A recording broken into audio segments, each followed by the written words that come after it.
कांग्रेस हमारे साथ है और हमें सपोर्ट कर रही है। और बोलिए सर, योगी आदित्यनाथ ने बोला है कि जो हलाल सर्टिफिकेट होगी खाने की उसको अवॉइड ही कर दिया जाए। किसको? जो हलाल सर्टिफिकेट मिलती है ना यूपी में खाने पीने की, तो उसने बोला कि हलाल सर्टिफिकेट वाला खाना अवॉइड करना चाहिए सबको। ये आपको यूपी के वालों के सवाल पूछना चाहिए, हम लोगों को इससे कोई ताल्लुक नहीं है। लेकिन सर ये मुसलमान वहाँ के लोग जो हैं इसका फैसला वो करेंगे।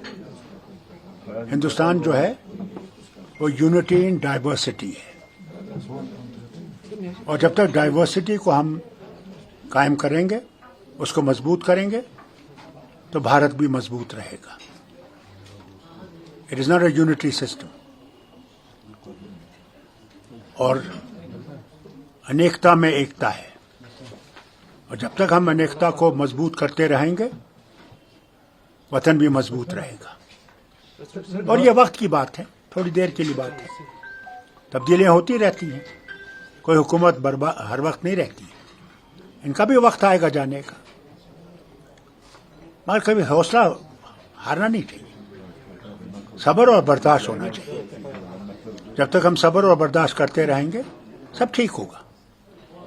ऊपर वाला सबके लिए है, वो किसी भी मजहब से हो। यही हिंदुस्तान की सबसे बड़ी जो है अल्लाह ने मेहरबानी की है कि एक ऐसा वतन है जिसमें सब मजहब हैं।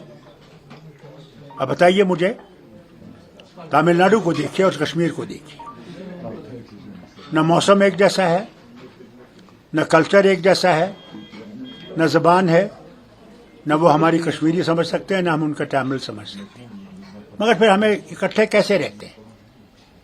क्योंकि हम समझ सकते हैं कि जब तक हम इकट्ठे रहेंगे, हम दोनों तरक्की करेंगे। यही तो भारत का है, यही तो गांधी का भारत है। यहां सब बराबर है, कोई फर्क नहीं है। वोट हर एक के पास एक है, किसी के पास दो वोट नहीं है। फिर घबराते क्यों? वक्त की बात है, और भी तब्दीलियां आएंगी। आगे चलिए।